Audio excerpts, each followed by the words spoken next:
Welcome to Like It Is. In an earlier program that we ran as a special three-part series entitled A Decade of Struggle, we included an interview with a man who worked as an informer for the Federal Bureau of Investigation. We didn't show all of that interview, however, because of time limitations. We do feel, nonetheless, that we should air as much as possible of that interview because of the gravity of the information it contains. This edition of Like It Is will be devoted solely to that end.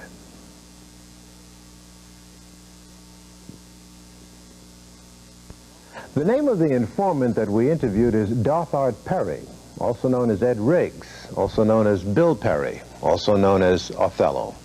He worked for the FBI as an informer who infiltrated various black organizations during the 1960s. Ours is the only full-face on-camera interview that he has conducted thus far. Now, we interviewed him on two separate occasions. So, for purposes of continuity, we've edited this piece, going from one interview to another according to subject areas.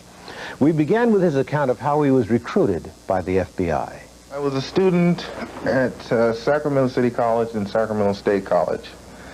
I was stopped in the parking lot one day by a special agent by the name of Frank.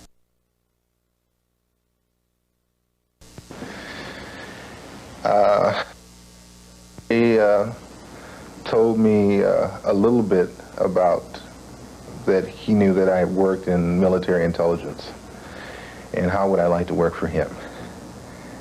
And also that I knew certain people in the so-called black radical fringe that they would be very interested in finding different information out about. I told him that my term for military intelligence had been very short-lived, that I was not interested in them, and I wasn't interested in him either. By now, this must have been 1968-ish. Yes. Mm-hmm. The following month, I was going to school on a federal grant and also a VA loan check. My check didn't come down, either one. I had bought a oscilloscope for a television communications class that I was taking from a person that I didn't even know. He just had the oscilloscope for sale and it was very cheap, so I bought it. Since my checks hadn't came down, being a student, and I was taking like close to, I think, about 23 units, something like that. It was a very heavy course load. I couldn't work and go to school at the same time. So I decided I would take the oscilloscope down to the pawn shop, pawn it, and use that money until my checks came. I went down, I pawned the oscilloscope. As I came out, I got busted. Possession of stolen property. It seems that someone had broken into Sacramento City College and had stolen the oscilloscope along with quite a few other things. So what happened? Well, I was taken to court due to the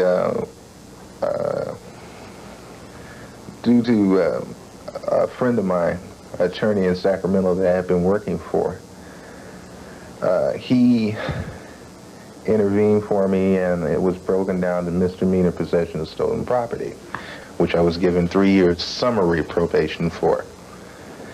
Let me clarify this. Summary probation means that all you have to do is you write a letter into the probation officer every month and you say, well, I've been a good boy this month. Bye, you know. I got an offer for a scholarship at Los Angeles City College, which I took advantage of, and I started going to Los Angeles City College and UCLA in Los Angeles. Coming out of LACC from the school one day, I was met again by the same special agent who said that he wanted to talk to me, and the offer was still good about me working for him. Again, I told him no, I was not interested. Then told me that I should be interested because they could help me with a problem that I had. And I told him I didn't have any problems that I knew of. He said, oh, yes, you remember the possession of stolen. I said, yeah, well, that's summary probation, man. I just write a letter in every month. He said, oh, no, that's not summary probation. It turned out it's a felony probation for 3 years, which means you have to report in every week. To bring it down to a nutshell, what happened? What happened was that as far as they were concerned, it was felony probation now. And if when you jump probation, that means they can put you in for the rest of the term of the probation, which came through about 2 years and 10 months. And so they threatened you with that? Yes, they did. Why didn't you stand up to that? I called the probation office in Sacramento first. They told me a warrant was out for my arrest and that I was going to jail. Did you have any particular fear of jail? Yes. I don't like to be shut in. I have a very, very dark fear of being shut up anywhere. How would they have known this? The only way they could have known that is from my psychological profile when I went into military intelligence, which they take on all people that work in military intelligence. So you bent and you decided to go to work for them? Yes. How would you say that most of those who are doing the same thing that you did have gotten into that behavior? The same way you did, they were coerced? Coerced, pressure. Some can take it for, I think some might do it for the pay, for the feeling of power. It's a natural syndrome for a powerless person giving a pedestal where he can direct, or he can say, well, this man goes to jail or this man stays free. They get a feeling of security from it.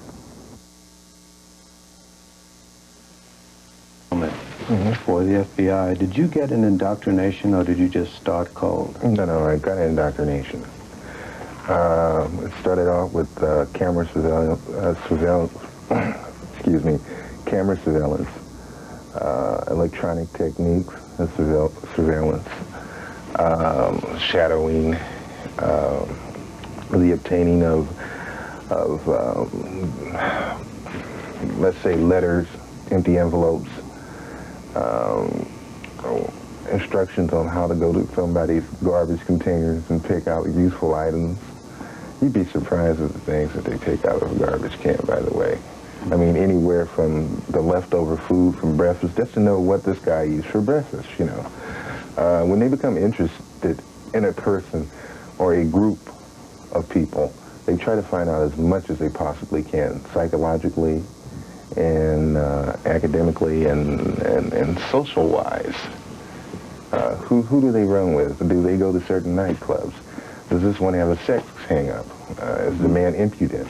You know, anything that can be used later on. How long was this indoctrination process? It lasts anywhere from 2 to 3 weeks. Mm-hmm. What is the most sophisticated equipment that you use as far as eavesdropping is concerned?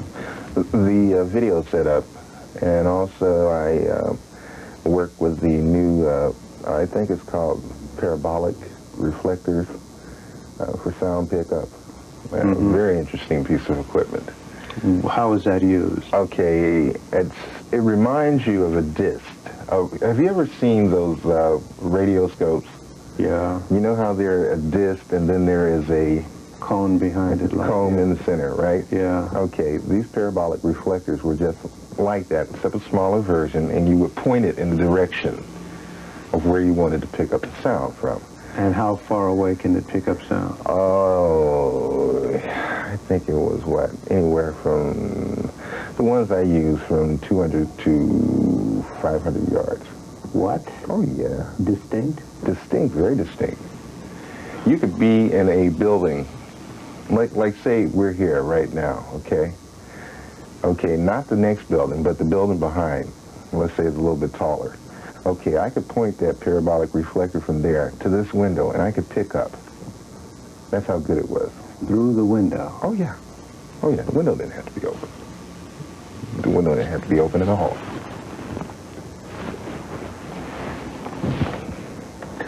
How does one go about tailing a person?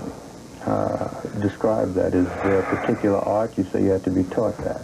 Well, there is a particular art to it, but, you know, okay, let me state, number one, the easiest way is to get close to the person so you can run with it. You know, that's the best way. Okay, the second best way is a thing I've called trial and error observation, where you would go around and you would follow this guy, let's say, from a distance of anywhere from a half block to a block, as long as you can keep him in sight. And then you find out certain locales or certain places that this man goes to every day. Now, if you can get a set pattern of places that this man goes to every day, you got him down. You got him down. That's what they needed to know. So after a couple of weeks, you were ready to go to work? I wasn't ready, but I went to work, yeah. Do you know if this indoctrination period is more sophisticated today? Probably much more so sophisticated, for the simple reason that they're probably more severe on them as far as rating is concerned. Simply because of all the disclosures that are being made against them. I think they're being very, very careful. And when they sink their hooks in, I think they're making sure that it is tight, airtight. In your experience, did you ever see the FBI try to sway newspaper or media news? Oh, hey, let me run this down to you. LA Times, man. I went over there and picked up press passes from certain people over there. Let me see, some people that work for NBC. TV? Yes, in Los Angeles. Used to get press passes to the Bureau and stuff. Fact is, we used to get some camera equipment from there. So a lot of this news film was probably turned over to the FBI. Oh, sure. Was definitely turned over. Oh, hey, they had a lot of reporters, and well, you know, it was that old game of one hand washes the other. Usually an agent would prefer to meet the reporter on a one-on-one basis, you understand what I mean? Build a rapport with him, you know, go out to the press club, buy him a few drinks, you know, take him out to Hollywood Park, you know, for the races, you know, that kind of thing. Say, hey, Jim, you know, your paper's covering such and such, or your TV station's covering such and such. And, yeah, I just like a little bit more information than I've been getting. I need it, you know. It would kind of help me, you know what I mean? A personal favor. And if you do something for me, maybe I can do something for you, you know, in the future. Like, you know, when we're about to break a case, you'll be the first to know, that kind of thing. What kind of work did you end up doing as an undercover agent? Were you doing espionage work or informant work? Informant work, and also what you would call illegal entries, selling of weapons, selling of explosives, arson. You would sell weapons and explosives to these radical, so-called radical groups that you were joining? Yes. All right. Where did you operate? I was given a cover name, Ed Riggs. With that, I was also given a birth certificate stating that both my parents were, a birth certificate and a record for a Robert Riggs and a Mary Riggs who were deceased. And you lost all of your true identity? Yes. And you operated in California? California. What cities in California? Los Angeles, Oakland, San Francisco, Berkeley, Sacramento, Chino, San Bernardino, Santa Cruz. Any other states since California? Yeah. Chicago, Chicago, New York. Made 2 trips to Washington, D.C. Also, I better put in Seattle, Washington. That's very important, too. How does the FBI coordinate this information? You were one of a number of agents who were doing this. How did they correlate and coordinate this flow of information? How many agents, let's start with that, how many agents were working in a given city, like LA, in the late 60s? Jesus, We're talking about a lot of people. Like I said before, in the state, I would say 700 to 1,000. In Los Angeles, which was a large concentrated area of blacks, we're talking about anywhere from 300 to 400 people. San Francisco, probably the same thing. That's a large concentration of black people. Wherever there was a large concentration of blacks, or a large concentration of minorities. Don't let me only say blacks, because we're talking about the Chicanos and we're talking about the Chinese, too. But among every ethnic group, there were ethnic groups of that group who could be recruited by the FBI to infiltrate their own. Right. Just want to get a sense of how much money American taxpayers were laying out for this kind of exercise. What was your salary? When I started with the Bureau, I was making, $200 a week plus expenses. When I left the Bureau, I was making close to about $800 a week, and also some expenses, too. So it might run as high as $1,000 a week. Yes. It's according to what assignments you were put on at the time. And statewide, there were 750 agents. 700 to 1,000. It might have been more than 1,000 statewide.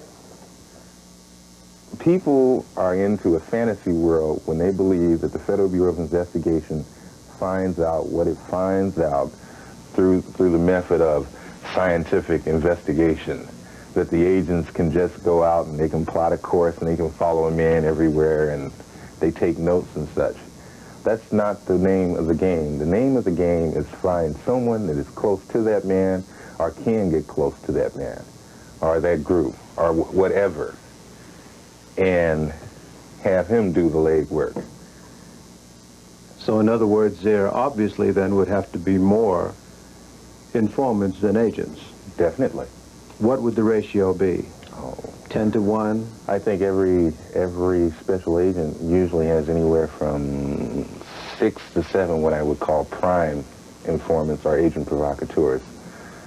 And then also you have anywhere from 20 to 25 people per agent also that are not really what you would call the everyday informant or agent provocateur, meaning that that person is not on a steady payroll by the Bureau, but every once in a while they will go to that person for information.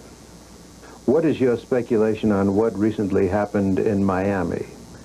Would you suspect that there has been a number of agents that, or informants that have descended on Miami since that eruption? Oh, definitely, definitely. And not only from the Federal Bureau of Investigation, too. You'll have people from military intelligence.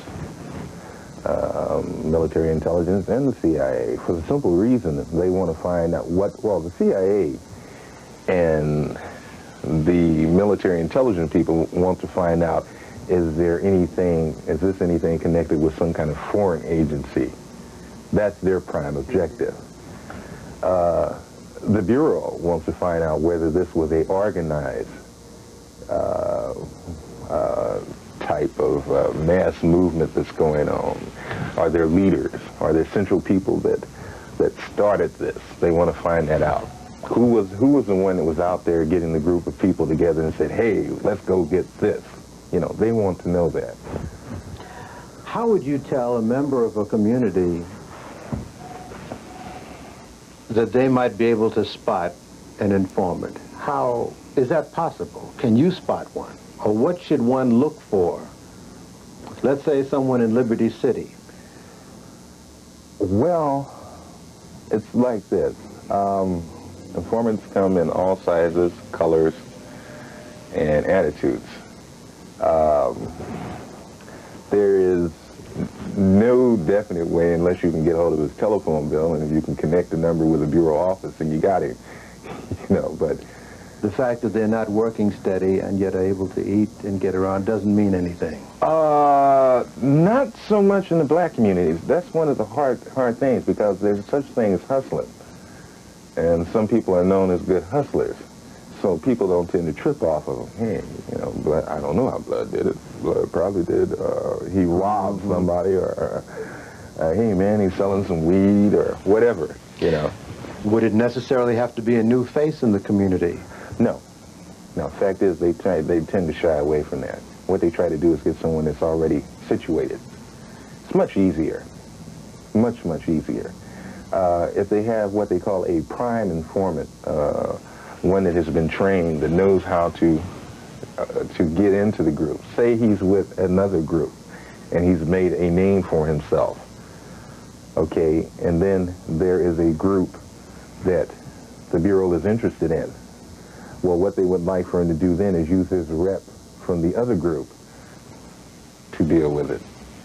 What do you base your conjecture or your statement that FBI operations and surveillance is more extensive today than it ever was? Why would there be? There doesn't seem to be the kind of organizations that existed in the 60s. Why would there be an even greater surveillance on the part of the government? Well, you have to look at it from the standpoint that the Bureau looks at it.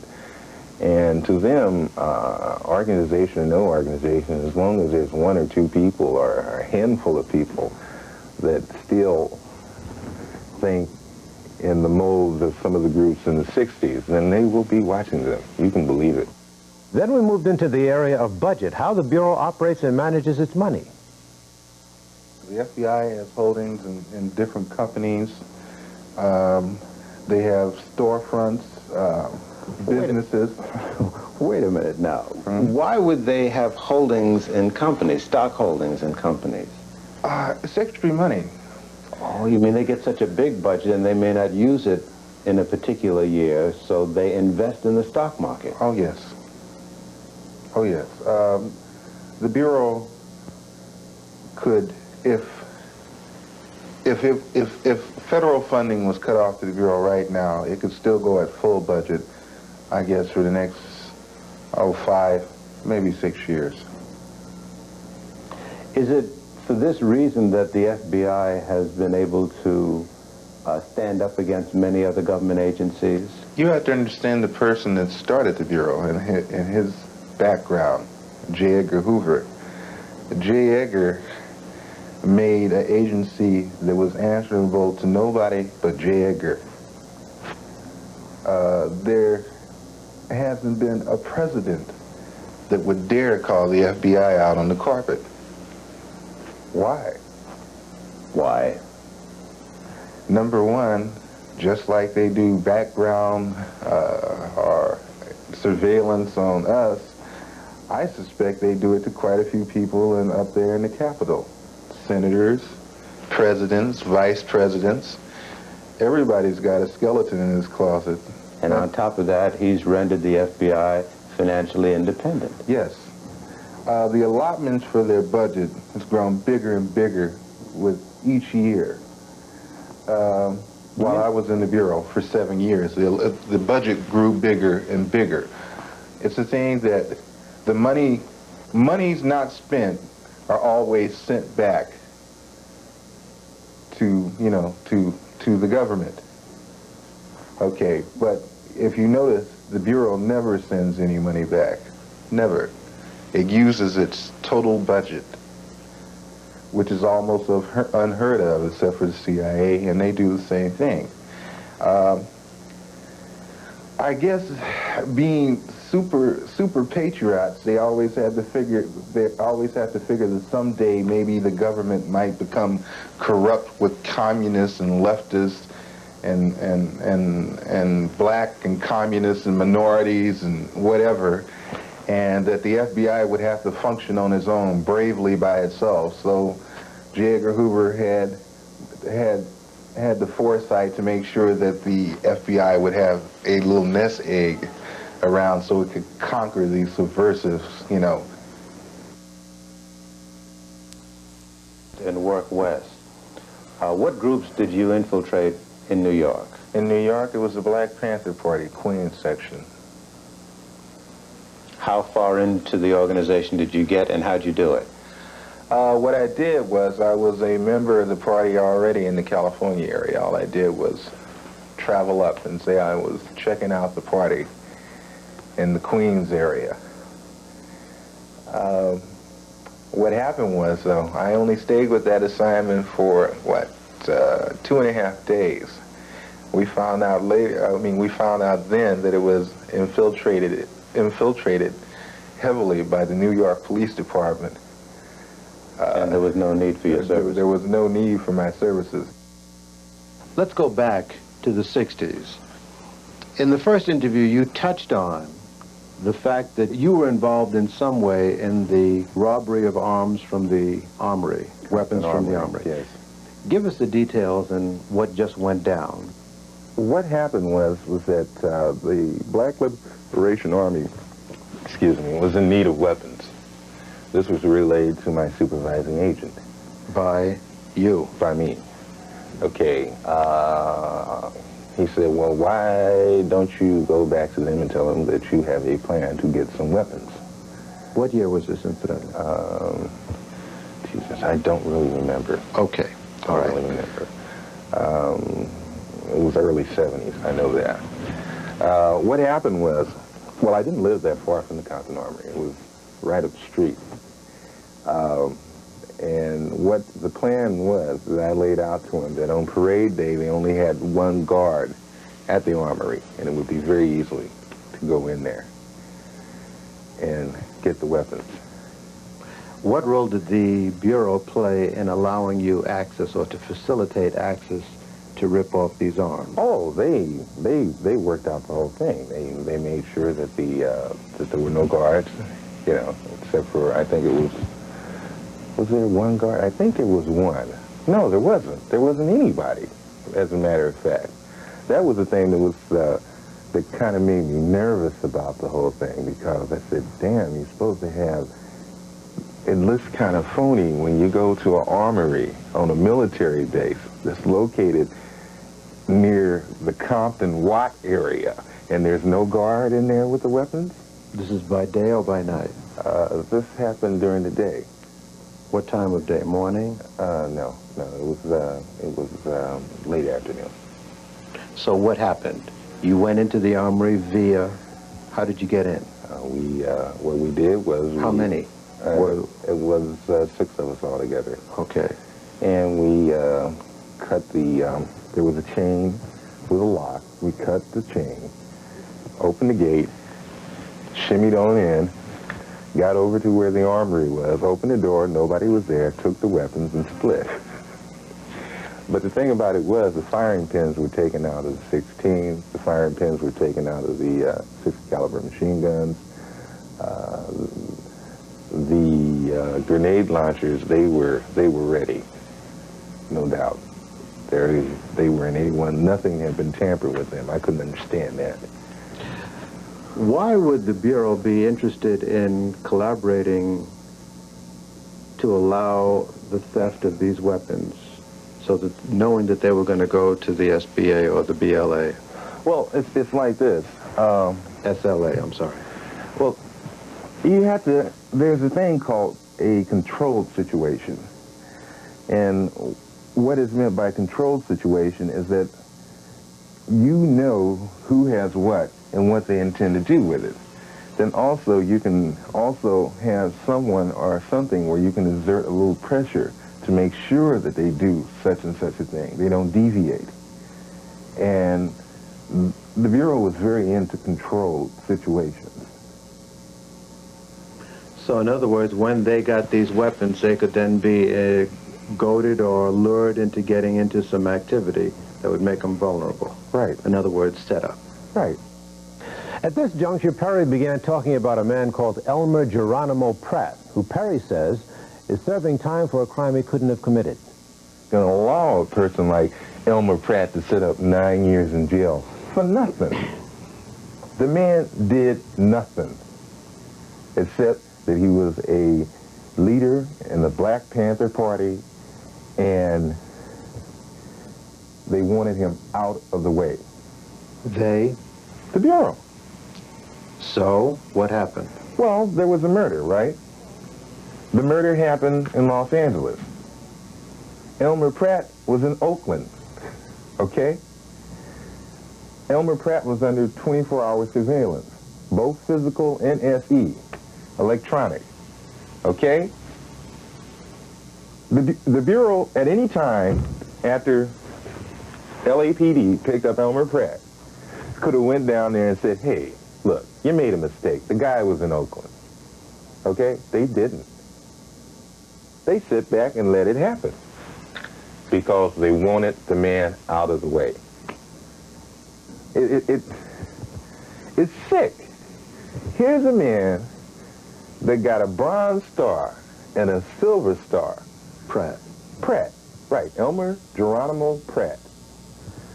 So when he got out of the service, he joined the Black Panther Party because it was a cause that he thought was just and he thought was right. Possibly, and I'm not saying, don't let me paint him a saint, the man possibly did some things, but he did not commit a murder. You know? And let me tell you something about Elmer Pratt. And this is from personal observation. The man was honest, the man was upright, and his word was his bond. You know? And he wouldn't go around doing a jive-ass robbery on a damn tennis court and kill someone. That's just not Elmer Pratt. He was set up, he was railroaded from the get. I'm surprised they didn't try to kill him in prison. And I'll be surprised if they don't attempt to do it now. Because now people are starting to make waves. Finally, people are starting to realize, after the man's been in there 9 years, and oh, by the way, four years of that was in solitary confinement. Was the Crumpton Armory the only instance where you supplied arms to liberation or black groups? No. I supplied handguns, a few other things, quite a few people. The Community Freedom School, I gave them the ID, the money, and told them the store to go to purchase weapons, and what weapons to purchase. Have you witnessed murder? One. Fred Bennett. Were there ties to the Bureau involved in this murder? Well, let me put it to you like Who's this. Fred Bennett? Fred Bennett was a sort of low-ranking Panther Party member in Oakland. He was with the national headquarters. I found out later on that there was a great possibility, or that he might have been really a informant, but of a very low caliber. Well, what happened? What did you see? Well, I went up in a Jeep in the Santa Cruz Mountains with Jimmy Carr, Fred Bennett, and myself, and some white guy. Also, I was to find out later on that the white guy was working for the Bureau also. Mosier, I think his name was. What happened? Anyway, we get up there to the mountain, and Bennett says, you know, we got an informant here. In the car? In the car. And when he said that, the first name that clicked through my head was, excuse the expression, Jimmy Carr was not one to be trifling with. The brother had been in and out of prison all his life. For him to cut somebody's throat or to possibly physically beat them to death would have been no problem. He was a big, big brother. The only thing that I could think of, well, the man's hands was on the steering wheel. Let me try to take his head off, or he takes mine off. I was armed also. Then... So what did you do? I jumped, and I said, hey, what you talking about, man? And that's when he pulled his .357, and he said... Car? Yeah. Mm-hmm. He said, I'm talking about Freddie. And what I thought was going to happen, now when he stopped it, he took him out, he chastised him, right, slapped him around a lot. And then he took him up the hill. What I thought he was going to do was, you know, like beat the guy up severely, you know, break a leg, arm, whatever, you know, mess his head up a little taste, and then leave him out there. The next thing I know, me and Mosier, the white guy, we're standing by the Jeep, and we hear 3 shots go off. And then car comes down the hill. And he says, hey, you guys got to help me get rid of the body. And I'm thinking, oh, he killed him. That's, you know, but the thing was also, I was saying, play it like it is, you know, don't act like you're going to panic or anything, you know. So we went back up the hill. The white boy was greatly agitated. I mean, he's scared. I mean, excuse the expression. We went up there. He had almost actually decapitated the man. Have you ever seen a 357? Have you seen what he could do? Yeah. Yeah, well, his head was all, you know, like off. And we got some brush, some wood, and got some gasoline for the Jeep, and car poured it over the body and threw a match, and he burned the body up. And when I got back, I called up my supervising agent immediately and told him exactly what happened. And do you know they did not do a damn thing? The car. Nothing.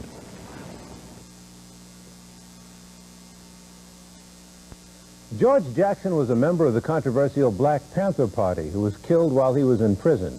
Reports are that Jackson was trying to escape from prison when he was gunned down in the prison yard. Perry had some information about that. As I recall, there was a good deal of public uproar about him being in the slams, and the chances were pretty good that he was going to get out because of this public pressure. If that's so, why would he be involved in such a sham attempt to break out of prison? Okay, let me put it to you like this. I think that, okay, you have to understand the psychology of prison per se itself. Every inmate fantasizes about breaking out. Let me put it to you like that. After you've been there a year or so, you're going to be thinking about, how can I get out of this place? The thing was, George Jackson thought that, and he probably thought correctly, that San Quentin officials under no circumstances were going to let that man walk away from that prison alive.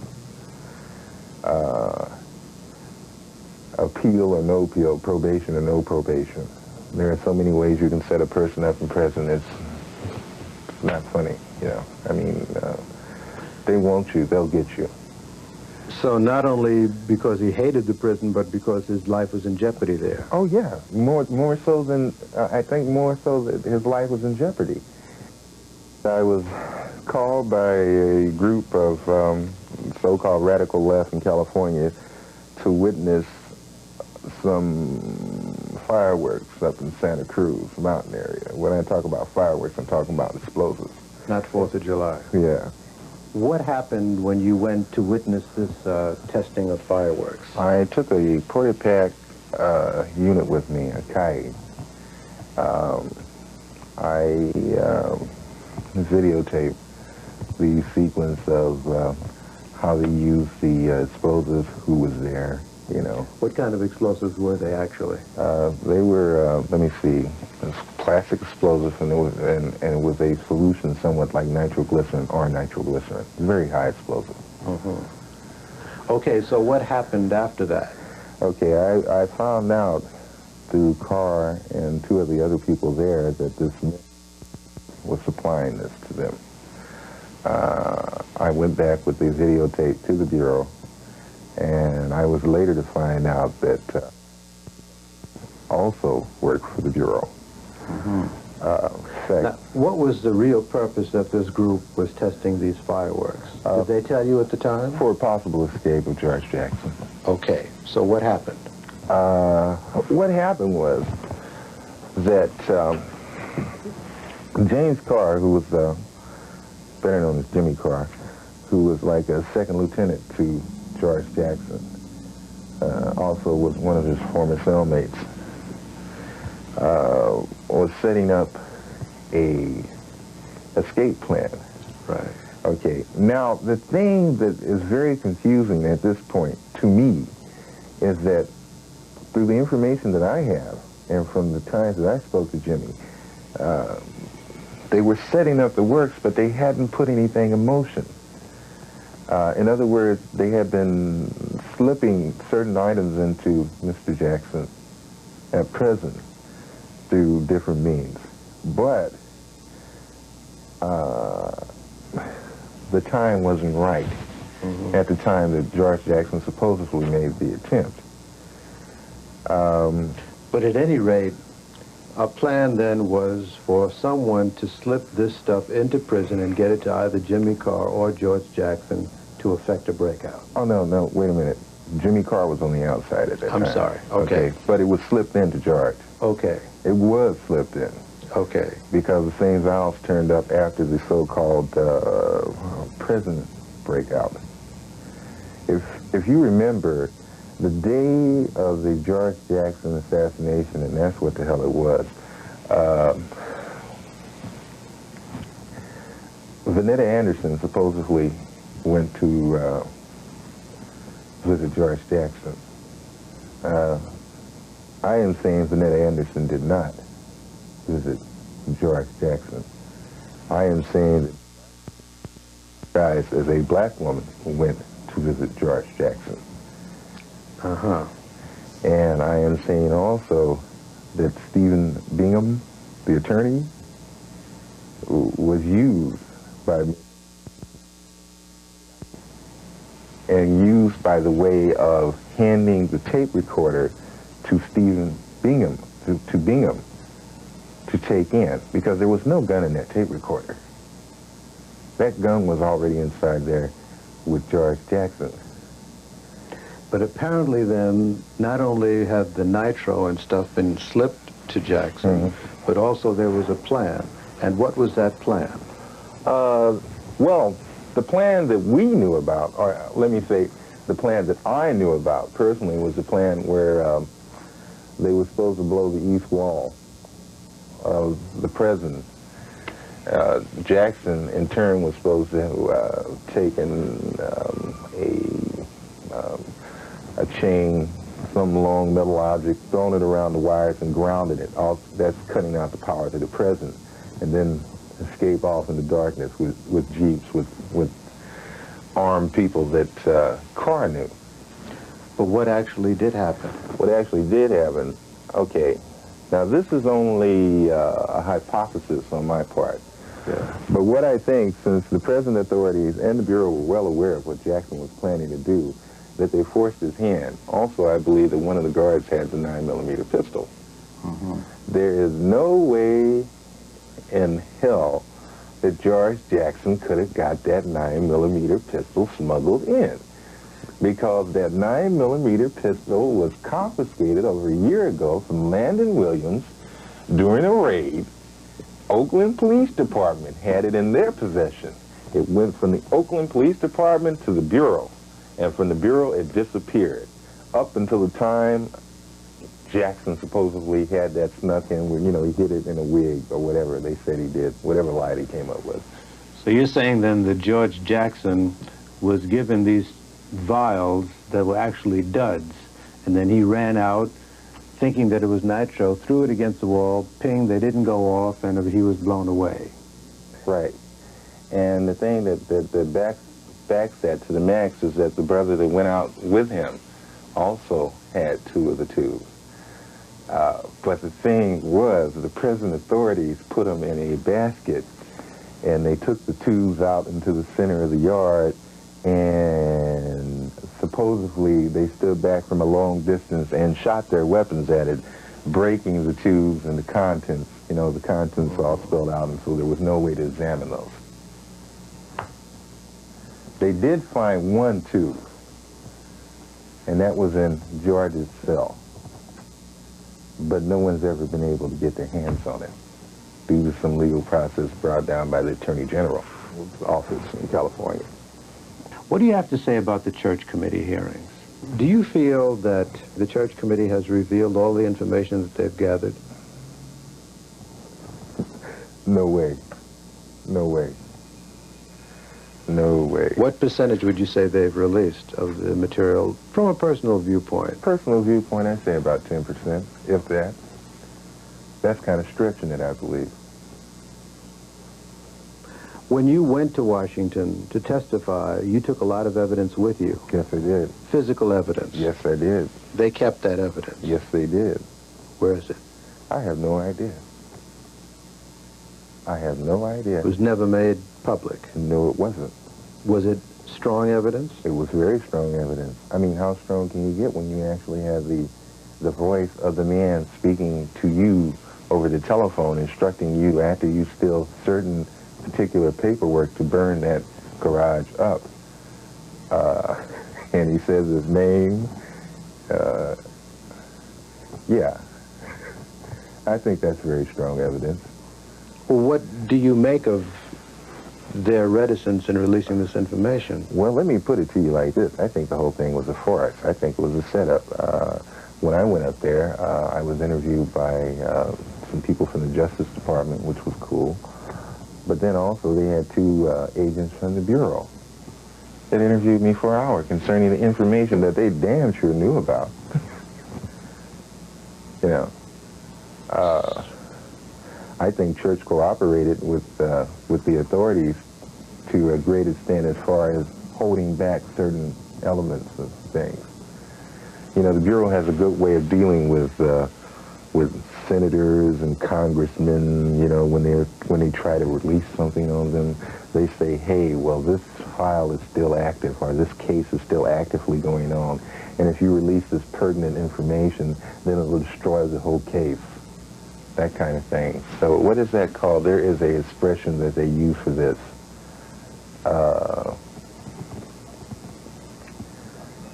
I'm trying to remember that expression. It's a little legal terminology in the interest of national security.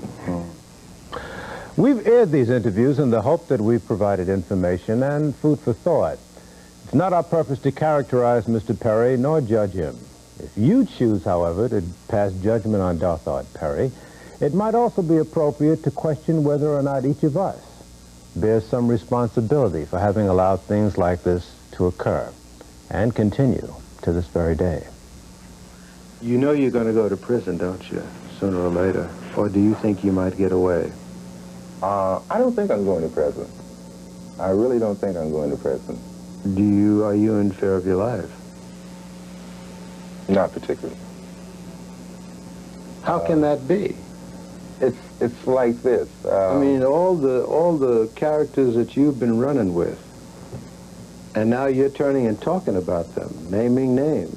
Somebody's got to get warm. This interview, full face on camera, there's a good chance it's going to be seen nationwide. Well, I take it like this. I've played the game this long. I'll play the game out. I think I have a little bit more going for me now than I had before. I think people are aware of the position that I was in and why I was in the position I was in. And I don't think the Bureau under any circumstances wants to put their hands on me. The fact is, I think they're going to be using most of their time denying that they've ever known me. The fact is, from when this stuff, when I first came out with it, that was one of the things. We've never talked to him before. We don't know him. You know. Then later on it was a thing, well, yes, we know him, but he never worked for us. Then the third thing that came out was, well, yes, he worked for us, but he didn't work for us at the times he said he worked for us. I think they're more worried about people becoming aware of what's happening, more so than me. In your career as an informer, you committed arson, you witnessed murder, you stole weapons and supplied them to certain groups under false pretenses. You procured information from people. That's an ugly mirror to hang up in front of your face, isn't it? Definitely.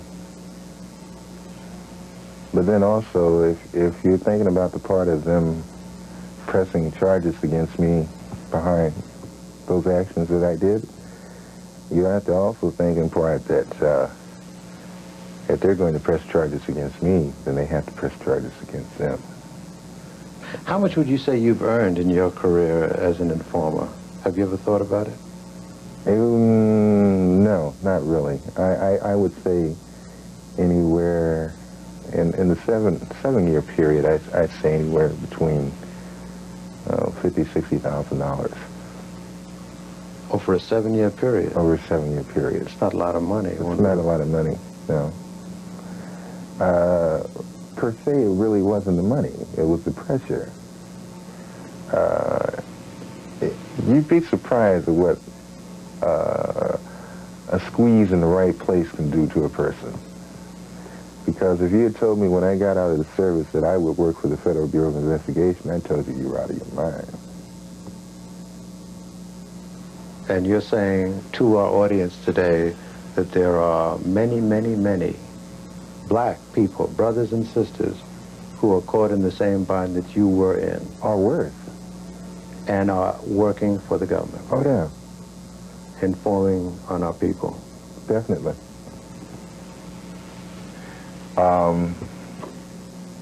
The thing that really irritates me about this whole situation is that, of course, I know what I've done. You know, I'm well aware of that. I don't need to be reminded of it. But I think that black people in general need to be reminded of it because it's happening every day, and it's happening in every city in this country. I doubt that there's a place between Alaska and California that it's not happening to black people. But the thing that gets me is that black people are sitting back and they're saying, yeah, well, get him. Yeah, you can get me. Big deal. You haven't hurt them one iota. Fact is, you did them a favor, if you really want to get down to it. You did them an immense favor because you killed the cat that was pulling your coattail, and that's all they want anyway. You know, the thing is dealing directly with them. Use your lawmakers, your so-called prestigious community leaders to go out there and start questioning these people, letting them know that they're not going to allow this type of situation to happen anymore. Are you saying then that too many black folks today are apathetic and laying back in the cut, that you don't see enough resentment to what has gone down? Definitely, I'm saying that. If I was part of the madness and it makes me ill and it makes me angry, and I can go out here and do what I'm doing now, and these are the people that it was being done to, and they don't even give a damn, then hey man, what's happening? You know, you tell me, you let me know.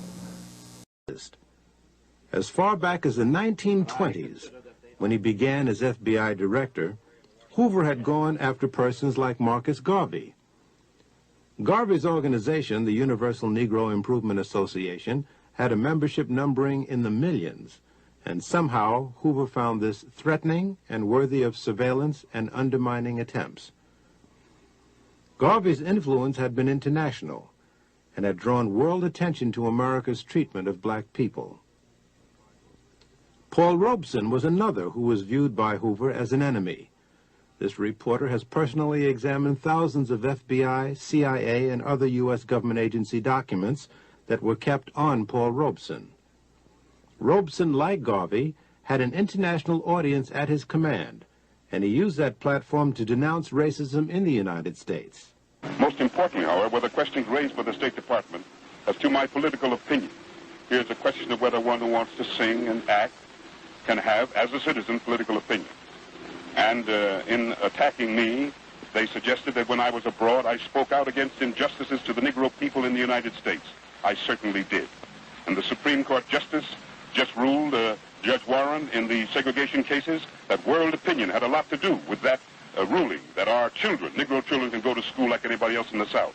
I'm very proud to have been a part of directing world opinion to precisely that condition. The second, that I fight for the independence of the colonial peoples of Africa. Bandung, the colored peoples of the world assembled and made it clear that nobody is going to tell them what to do. They're going to have the independence. I'm proud of that. When the 60s came, many factions of the civil rights movement had developed the same international perspective. Those of us living in the United States who see ourselves as, and who are in fact, you know, descendants of the Africans who were brought to this country, who were enslaved, and who were rebelling and revolting now against our oppressive condition. And we are concerned about Africa. We see Africa as our motherland, and we feel that we have a responsibility to speak with as much passion as any other African on this issue. The United States government says that change must come in South Africa through peaceful means. That same government has over 500,000 troops in Vietnam fighting not white people, but brown Vietnamese. So it is small wonder that the civil rights movement was also subjected to heavy attack by Hoover. Billions of government dollars were spent in this direction. Many of these activities were not only unwarranted, but of questionable legality. The congressional hearings into the assassination of Dr. King bore this out. 2 FBI agents testified before a Senate committee chaired by Senator Frank Church.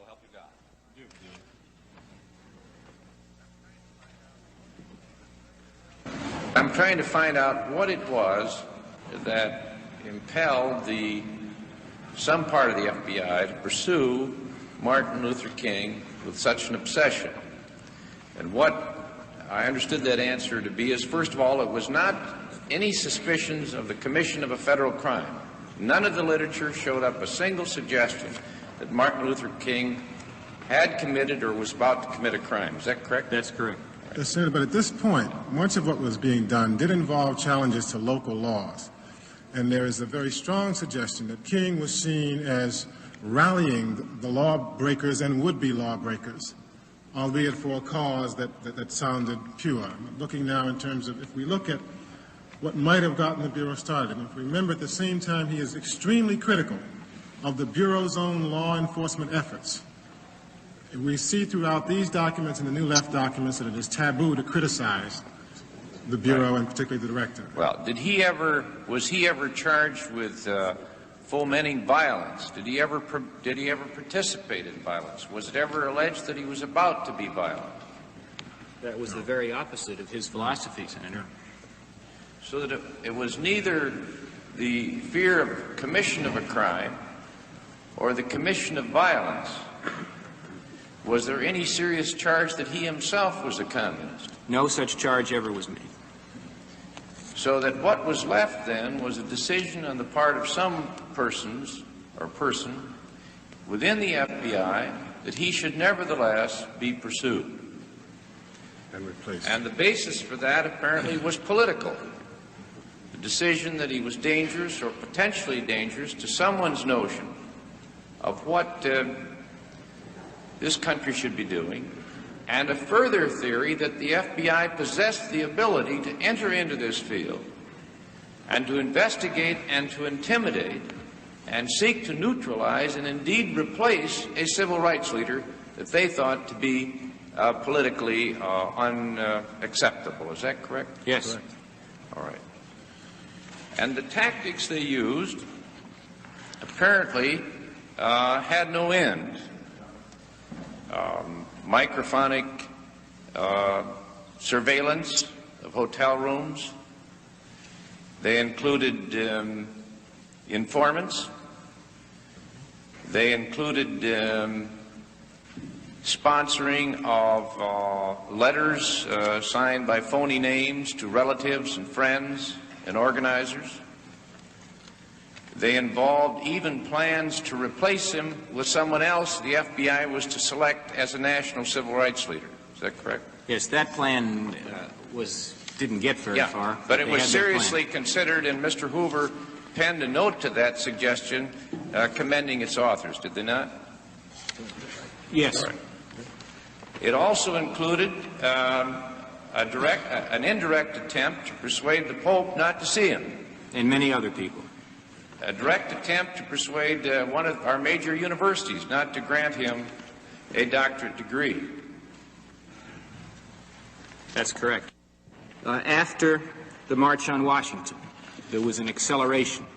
He was defined because of his speech in that demonstration in Washington as the most dangerous and effective leader in the country.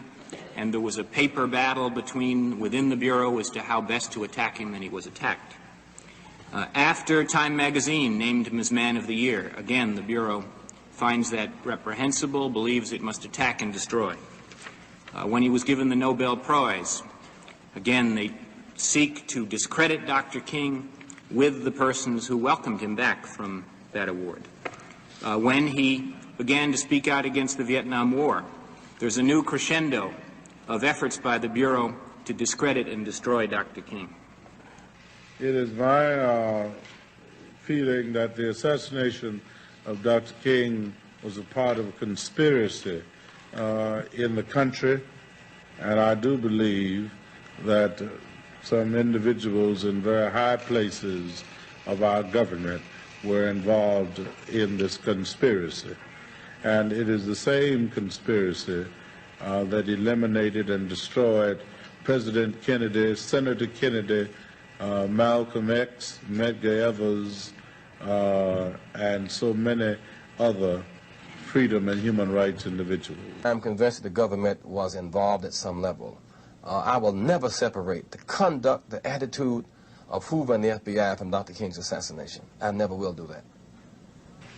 I think one of the most important things that come out in that investigation was that Martin Luther King in Memphis was in a white hotel, and the FBI admitted that they leaked to the press that Dr. King was staying in a white hotel instead of a black hotel, and it was that embarrassment that forced Dr. King to move into the Lorraine Hotel where he was killed. There are more questions regarding the FBI's role in the assassination of Dr. King. For example, why was Dr. King stripped of his protection just before he was killed in Memphis? Reporter Les Payne and myself interviewed police officer Ed Reddit of the Memphis Police Department, who told how he was mysteriously removed from his security post near Dr. King. However, later, his superior, Chief Holloman, denied doing so.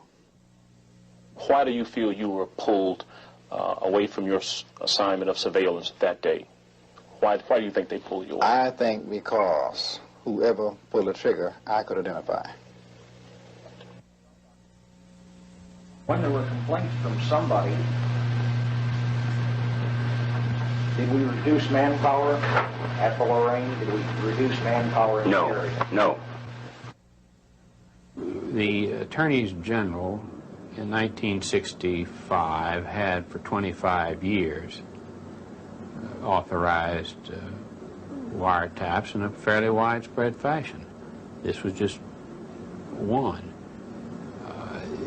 At the very most, the only thing I can think of that I would have done, but I didn't even do that, was go talk to Bob Kennedy and ask him about it. But Mr. Katzenbach, in whom I also had great confidence, without giving me the details, said that it was all right, that he had, that there were it was not being done anymore, it would not be done anymore, and that there was just nothing to worry about. I think the issue is the neo-fascist police state mentality that pervaded the intelligence community, that is a danger to America to this day. Malcolm X was kept under heavy FBI surveillance since he got out of prison back in 1953. As he rose to national prominence as the black Muslims' chief spokesman, he became aware that he was under close watch. Our desire, our prayer, that we can have a peaceful, intelligent rally here this afternoon. But at the same time, we see that they have surrounded us with many of their own agents, in uniform and out of uniform. That surveillance escalated into the infiltration of the Nation of Islam. Personal frailties were played upon, jealousy arose, and Malcolm was ultimately ousted from that organization. This caused an intense climate of rivalry that set the stage for Malcolm's assassination in February of 1965. He was really declared a hypocrite at the time. And because of some of the things that he was saying in regards to the Honorable Elijah Muhammad, may God be pleased with him, a strong position was really taken against him. The ministers, began to speak out against the things that Malcolm was saying in regards to the Honorable Elijah Muhammad, accusations that he had made about the Honorable Elijah Muhammad. He had accused the Honorable Elijah Muhammad, for instance, of fathering children and etc. And you must understand that at that time, the Honorable Elijah Muhammad, to the Muslims then, was held in such high reverence as you would even think of any prophet being held in high reverence. And this is the kind of love and admiration that the Muslims at that time had for the Honorable Elijah Muhammad. So when Minister Malcolm began to say those things, it was taken as an outright lie. I would say that, take for instance, one time in the Muhammad Speaks at that time, the newspaper printed a big article concerning the chief hypocrite.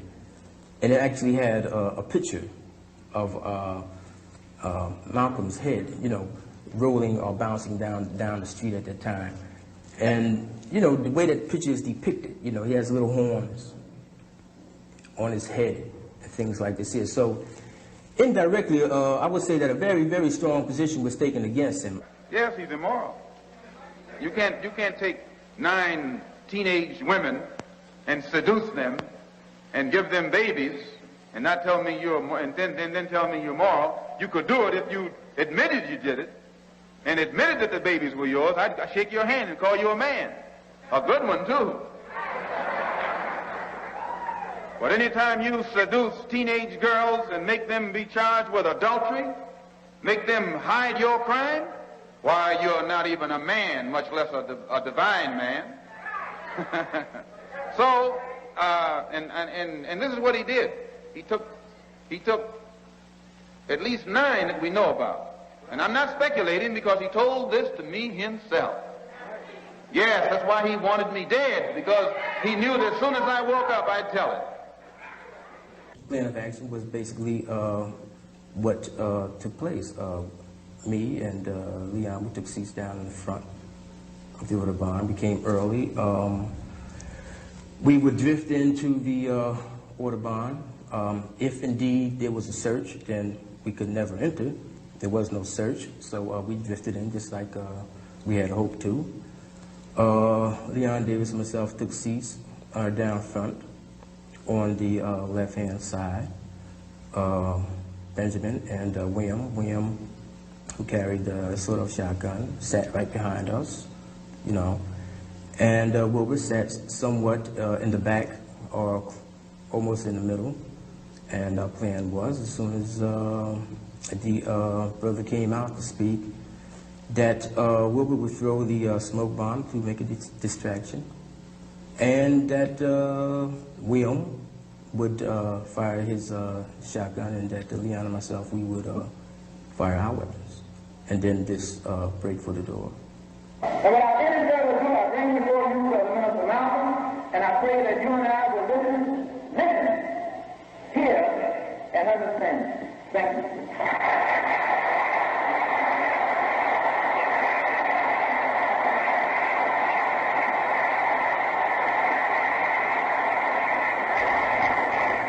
Salaam alaikum.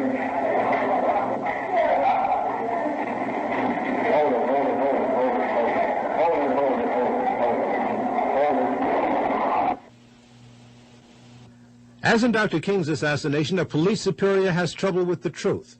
He tells reporters that 2 suspects were arrested at the Autobahn. Later, official police reports say that 1 was arrested.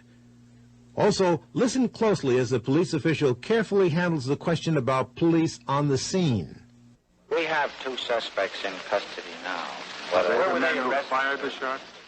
I wouldn't know that at this time. Where were they arrested, sir? One of these men was arrested on the street by one of our patrolmen close by. There were no police at this meeting, were there, Inspector? There were no uniformed policemen assigned inside this ballroom. No uniformed police on the scene. Does this mean that police out of uniform were there? And if so, why didn't they take action? What were they doing there? This behavior pattern rings a bell of striking similarity with the behavior pattern of the CIA overseas. The church committee produced cables, demanded and got cables, which proved it traced the CIA's plan to kill Lumumba Sid Gottlieb got on a plane and went to Leopoldville. Headquarters sent a cable saying, use the poison. Gottlieb was couriering for the poison. Headquarters sent a cable saying, you have to use it promptly because it deteriorates. And they had a plan to try and get it into his toothpaste or give it to him in a Mickey at some social function. And then there's a gap, and no cables, no explanation of what happened. Then 5 weeks later, he's beaten to death on an airplane. And unfortunately, though, the airplane was in the control of people who had agency cryptonyms. And the gap of what happened has never been answered. The men who were involved and were responsible obviously aren't speaking out, and there's no paper to prove anything. So perhaps the same tactics were used against the civil rights movement. Heavy infiltration of the ranks, spread the seeds of dissension, then step back and let the blood spill.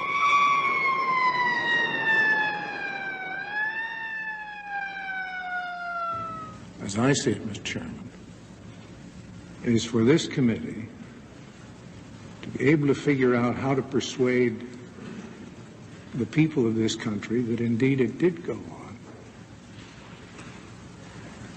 And how shall we ensure that it never happen again? But it will happen repeatedly unless we can bring ourselves to understand and accept that it did go on.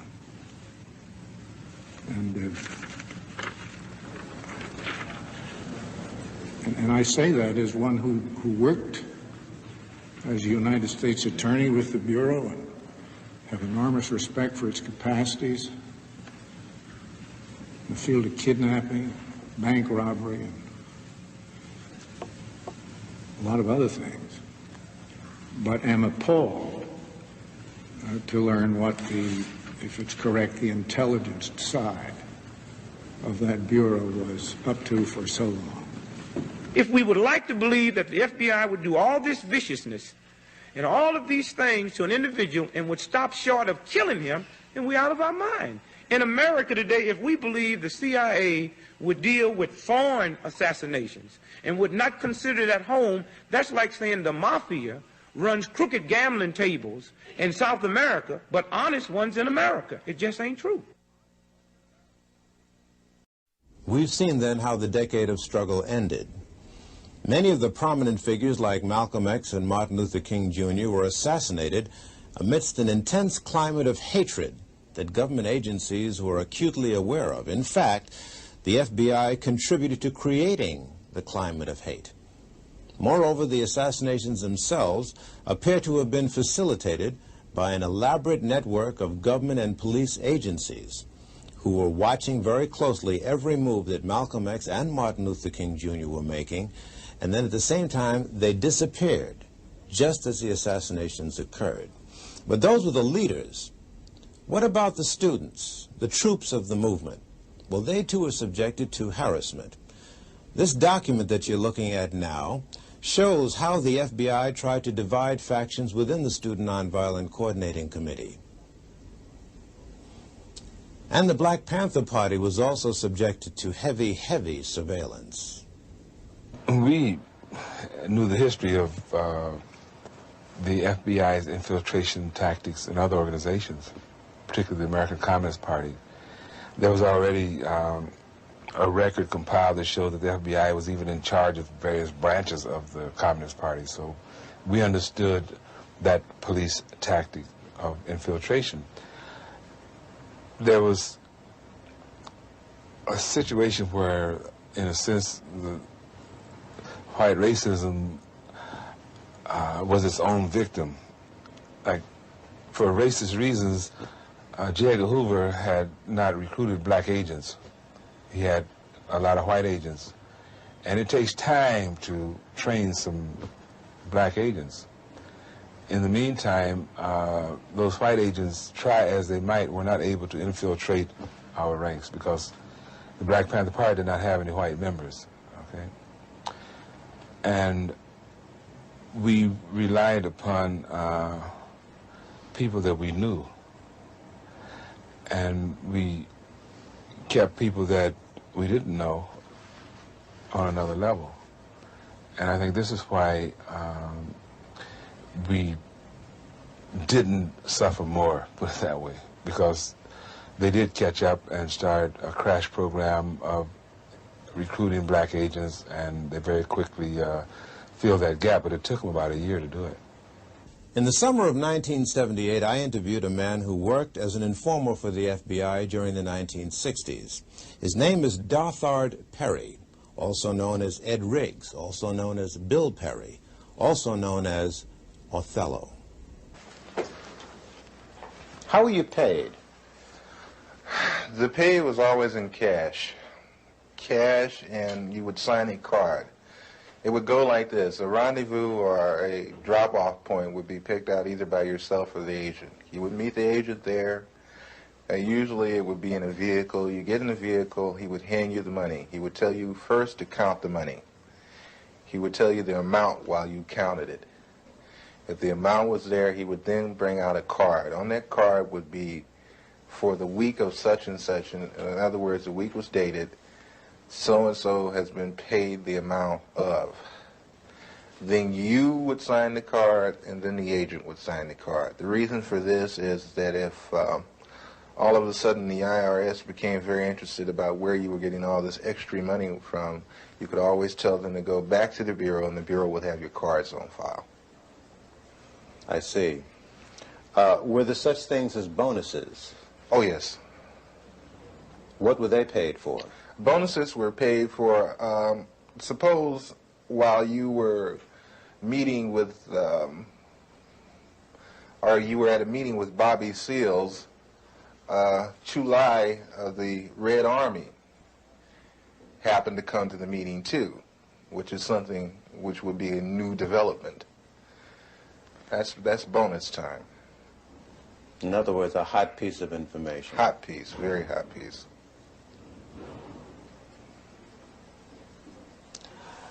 Did you ever suffer pangs of conscience? Quite a few times. Quite a few times. I still suffer pangs of conscience. I suffer from the fact that a lot of people trusted me, and I misused that trust. I suffer from the fact that a lot of information that I gave out was the undoing of certain groups or certain people.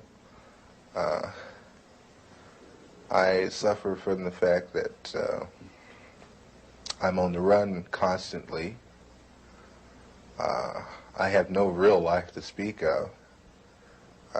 You have no family life, really? You have a wife? No, I don't have a wife. I do have a child. I can't see her that often. I have to stay away from them because once I come around, the Bureau shows up and harassment starts. I have very few close personal friends, no one to really confide in. It's like being on the outside of a glass jar and everything is happening inside the jar, but you're on the outside. You can see it happening, but you can't participate. Why have you decided to talk to me? For the simple reason, I think this information should be getting out, should be put out to the public. I think not only black people, but everyone should become aware of what your so-called law enforcement agencies do to so-called enforce the law. Because between you, myself, and the audience, I've seen more felons in law enforcement than I have in prison. Many would say, well, look, you yourself just got through saying that the DLA was involved in criminal activity. What's wrong with wanting to put them in prison? How would you answer them? I would answer them this way. First off, we have to understand why they did what they did. But I'm not even going to go off into that psychological hoo-ha. What I'm going to say is when you become just as bad as the people that you go after, then there's nothing gained and a whole lot lost.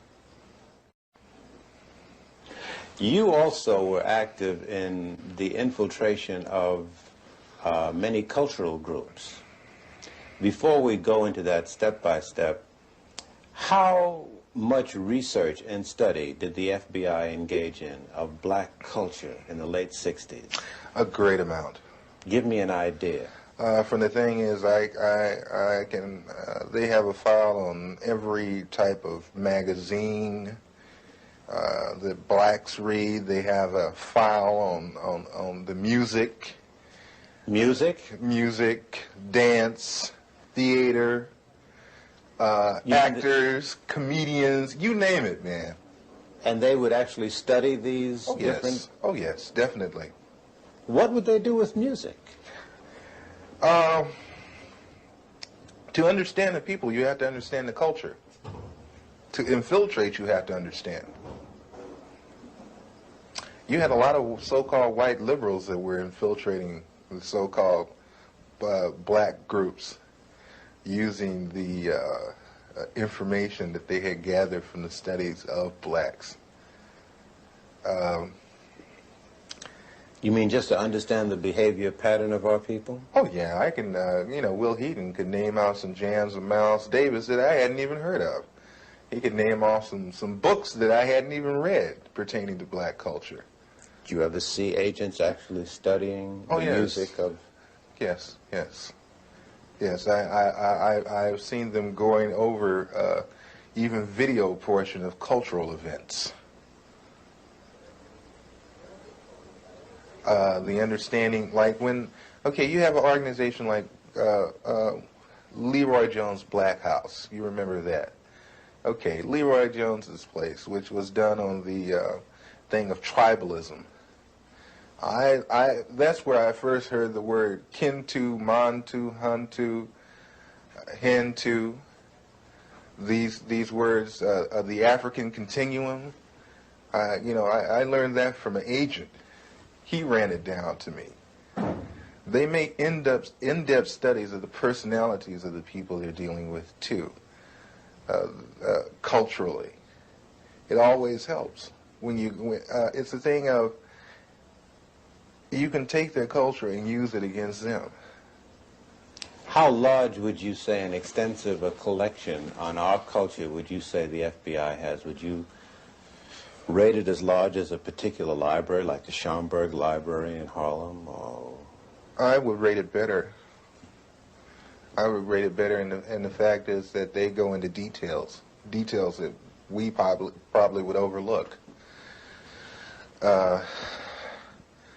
Will Heaton used to meet me in different places. You know, Will Heaton, that was one of my supervising agents. There is a certain bar in the Los Angeles area where people into black cultural things met, and Will Heaton used to meet me there.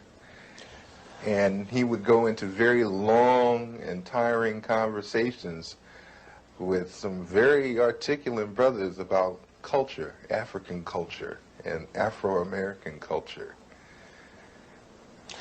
Tell me about some of the cultural organizations that you infiltrated and what you did. PASLA, Mafunde, Watts Writers Workshop, which they had... The Watts Writers Workshop? Yes. Watts Writers Workshop, which was one of the oldest established black writers' workshop. That place was burned down. Yeah. The Bureau had it burnt down. How do you know that? I know because I participated. I did the arson. You burned down the Watts Writers Workshop? Yes.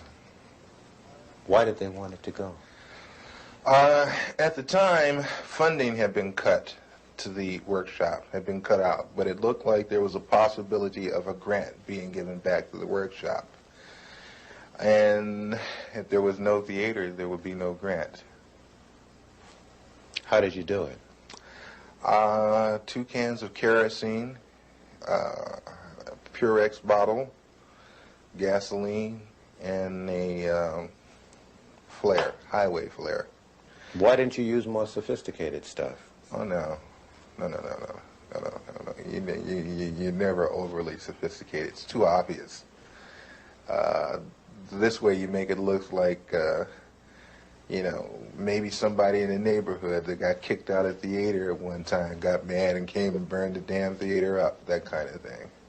But you were involved in this theater? I mean, didn't it get to you at all what you were? Hey, man, that got to me a great deal. I love that theater. I built the stage. You built the stage? Oh, yeah. When I got to the workshop, the stage that had been, the original stage that had been built needed an extension on it. The original part of the stage was in terrible condition. They had no lighting system. I put the lighting system in myself. I put the stage in myself. And that was a stage, man. And that was a theater. It's a nice theater. Who was the director of that workshop? Harry Dolan. Harry Dolan. Some very, very well-known artists supported that workshop, gave money to it. Some very well-known artists came out of the Watts Writers Workshop. You know, Glenn Tubman, Yaphet Kotto. Sidney Poitier used to come down there and give a class. Sammy Davis Jr. used to come down there all the time. Quincy Jones used to come there and give music classes. We had our own 8-track studio setup for sound. We had our own sound room there. Was part of your other activities and responsibilities to study the profiles of celebrities who were supportive of organizations? Definitely, and especially, like I said, psychological backgrounds, weaknesses and strengths. Did he have a weakness for blondes? Did he have a weakness for money? Did he snort cocaine? Did he smoke marijuana? They even get into, oh, and that's one thing the Bureau loves is their sexual background. They have files and files on different blacks, not only celebrities, but a lot of others, sexual activity. What would they do with this information? Oh, that's used as a weakness. So they would feed to these weaknesses? Yes. Did you see that happen? Oh, yes. Doc Holliday, who is one of the leaders of the BGF, Black Guerrilla Family, which is a prison gang in the California state prison system. Upon his release from prison, a certain sister made herself known to him at a nightclub, whereupon he moved in with her, and she picked up names, telephone numbers, information, you know, that kind of thing. That lasted for a good 3.5 months. Was this an unusual thing, or did this happen often? No, that happens all the time. Did you yourself get involved in doing that? Yes. Give me an example. There was a gentleman that was on trial in Los Angeles that belonged to the BLA that had been busted in a southern state for a bank robbery, but was brought with 2 other people to Los Angeles to stand trial for the machine gunning of a police officer in Los Angeles. I was supposed to worm my way into the infections of his sister and whatever it took to get the information that I needed as far as what kind of defense they planned to use as to turn this information over to the federal prosecution. Did you do it? I got the information, and thank God I didn't have to go through with the actual thing of sexual activity. What do you mean, thank God? The sister was rather unappealing. How did you justify to the organizations in which you had infiltrated yourself that you were living on an $800 a week stipend or on an $800 a week standard of living when most of them were living hand to mouth? Well, hey, brother, you know, I'm hustling, you know. I mean, hey, man, you know, sell a little of this on the side, a little of that on the side. You know, I get over, you know, that kind of thing. In other words, ain't nobody's business but mine where I get the money.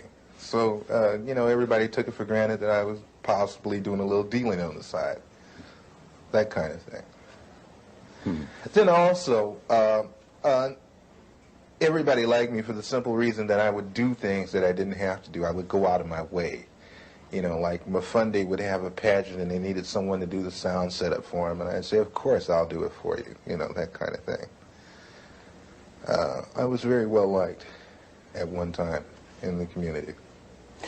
Would you say to American citizens that this situation of surveillance and infiltration continues to this day? Oh, yes. On the dimension that you experienced? Probably much larger by now. Larger? Oh, yeah. Let me put it to you like this. Each year, everything gradually escalated up more and more. So I figured when I left, it didn't stop escalating. As they say, one monkey does not stop anybody's show. You mentioned Sammy Davis Jr., who at one time, it was reported, gave money to the Black Panther Party, I believe. Were you ever assigned to look into that? Yes, I was told to try to get as close to Mr. Davis or to anyone in his office as I could. I used to go up and have real chit-chat, chummy conversation with his personal secretary, Ann, at the 9000 building on Sunset. And I used to bring a Portapac video camera, and I used to go around and I would videotape the whole office. You mean celebrities would be coming into his office and you'd film them freely? Oh, yeah. Didn't they question that? I'm from the Ross Writers Workshop. Yeah, right on, brother, you know, that kind of thing. No questions asked. Same thing with the NAACP Image Awards. You know, they were very interested in people like Sammy Davis Jr. There was another black in Los Angeles that they were very interested in because, not Los Angeles, but in Sacramento, Nathaniel Colley, who's attorney for the NAACP. And I know Nat. And they wanted information on him, just for the simple reason that he's an attorney for the NAACP, which makes no sense to me, but must make a lot of sense to them because they use the information. You've been called upon to testify in Washington. Before who? Before the Senate Committee. I was called first to testify before the Church Committee, and I did go to Washington, D.C. I did testify to those people, and I want to say right now that the committee was full of smack. They got loads and loads of information and didn't even use it, didn't release it. I had tapes that I offered to them in evidence against the Federal Bureau of Investigation with conversations of me and my supervising officer where he's telling me to obtain certain articles for him by stealing. Don't get fingerprints on it. We can really use that. Did you take the weapons over to such and such? The Churches Committee told me that they couldn't use the tapes because the tapes were gotten by illegal means. What would you say about the composition of the committee panel that questioned you? I can say that's for the birds too, because the same people that I was talking about were the same people on the panel with the Churches Committee. What do you mean? When I came in the room to be interviewed by the so-called people from the Churches Committee, the representatives from the Federal Bureau of Investigations were also in the room. FBI agents were a member of the Church Committee panel? They were there with the investigators for the Churches Committee asking questions just like the Churches Committee.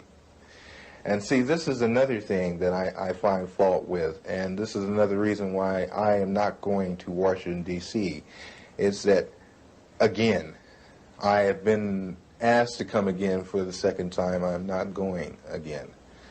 For the simple reason that when I went up there with the idea that there were agencies investigating the Federal Bureau of Investigation, not the Federal Bureau of Investigation investigating itself. You're on the lam, almost. Do you have a sense that you're going to be arrested and go to prison? Oh yeah, eventually. Eventually, when things come to a head, it has to. Has to be that way. No other way around it. What would you say to citizens who sit and listen to what you've said and have a sense of frustration and helplessness? There are some agents, the old line agents, that disagree with the tactics that were used during the so-called COINTEL period. But one thing I don't want us to jump off of is that people always talk about, they're talking about COINTEL now so heavily. I'm not talking about COINTEL, I'm talking about a thing called BD, which was better known as Black Death. The Black Death was set up for a simple thing of infiltrating black organizations and black groups, whatever. Where was this Black Desk, or were there a number of them? There were a number of Black Desks, but the head Black Desk was in Washington, D.C., controlled by Sullivan. And the... Was he black? No. Mm-hmm. And what was the function of the Black Desks all over the country? I guess there were dozens. The function of the Black Desk was to monitor activity, social unrest, revolutionary groups, cultural groups, and such in the black community. And feed it into this central desk. And it still exists? As far as I know, yes. We've seen a number of investigations into the assassination of Martin Luther King. We've seen an extended police trial of the assassination of Malcolm X. What you seem to say substantiates what many black people say out on the street, that government agents or agencies knew that these assassinations were brewing and either participated in them or allowed them to take place. It would behoove black people, it would behoove all people, really, to question so-called the cut and dry one lone assassin theory. The Bureau and other intelligence agencies are very good at conspiracies. They are very good at setting people up to be killed. They are very good at making innuendos so the person will be killed. City police don't know about it because they have policemen in there. They don't let black people form anything without some policemen in there. And while I was in the black Muslim movement, over the black Muslim movement, many of the police who were sent to infiltrate us, they're black, would tell me, say, look, I'm a cop, but I have to come. They would tell me. I knew the Muslim movement was full of police. So don't you think anything is going down that they don't know about. The only thing that goes down is what they want to go down. And what they don't want to go down, they don't let it go down. Something else was used against the students that drove the final nails into the coffin, killing the movement. What stopped it, of course, almost dead in its track, and not by any accident, was a widespread and deliberately organized widespread use of drugs.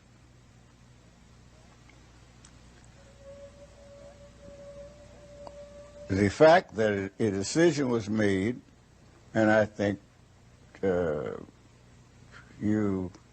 most of you are familiar with the broadcast of the mafia defector who went on public media to declare what happened and outline in great detail the great plan of how to destroy the black youth of the nation, starting in New York. He said in a meeting 20 miles outside of New York City, the great decision was made. He said he didn't have to guess about it, and those who heard him know that I'm quoting him almost verbatim, because he was there. And the decision was to concentrate the distribution of drugs on the black youth of the nation, starting in New York. Starting in New York, beginning in the elementary school, and that to punish, even on the pain of death, any of the distributors who invaded the white community or predominantly white schools. That New York and other large cities were to be divided up into districts. The district commander, black, was to be given any kind of car he wanted, Mercedes, Rolls Royce, anything, because this would be a part of the sales pitch. Said blacks just love fine cars, and he'd drive around through the community in his fine car, and some of his key assistants, and he'd be identified, he'd be known, and that sort of stuff. And so the stories, I'm not going any further into it. But thus it began, and the spread over the country, and we fell for it. Now, one thing was important,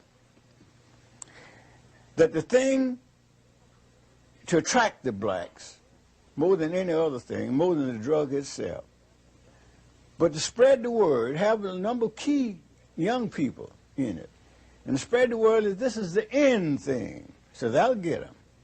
Just say it's the end thing, and they'll brave the fires of hell to be a part of the end thing. So that's our story of the decade of struggle.